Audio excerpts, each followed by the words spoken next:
वेद बातमीचा, लढा सत्याचा, निर्भीड पत्रकारितेचा, राजकारणातील महत्त्वाच्या बातम्यांच्या अपडेटसाठी आजच आपल्या YouTube चॅनलला क्लिक करा आणि रोज अपडेट मिळवण्यासाठी चॅनलला सबस्क्राइब करा. नमस्कार, आपण पाहत आहात वेद बातमीचा. राहुरी विद्यापीठातील शेळी सुधार प्रकल्पात बिबट्या जेरबंद.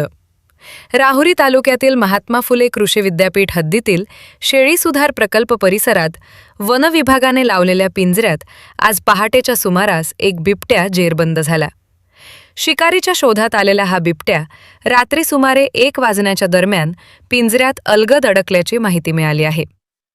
गेल्या अनेक दिवसांपासून शेळ्यांच्या वासामुळे हा बिबट्या परिसरात वावरत असल्याचे सीसीटीव्ही कॅमेऱ्यांमध्ये वारंवार दिसून येत होते.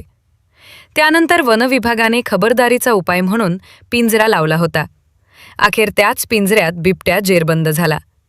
विशेष म्हणजे कालच डिग्रस परिसरात एका बिबट्याने 3 शेळ्यांचा फडशा पाडल्याची घटना घडली होती.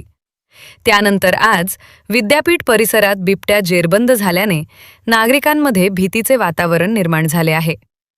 जेरबंद झालेल्या बिबट्याचे वय अंदाजे 1.5 ते 2 वर्ष असल्याचा प्राथमिक अंदाज वन विभागाने व्यक्त केला आहे. पुढील कार्यवाही वन विभागाकडून सुरू आहे.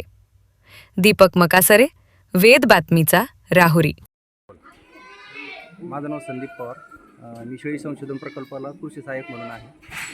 15 दिवसापूर्वी आपल्याकडे 2 बिबट्याचा वावर आढळून आला होता. त्याच्यानंतर आपण शेटे साहेबांशी संपर्क करून पिंजरा पकडण्यासाठी बिबट्या पकडण्यासाठी पिंजरा उपलब्ध करून घेतला.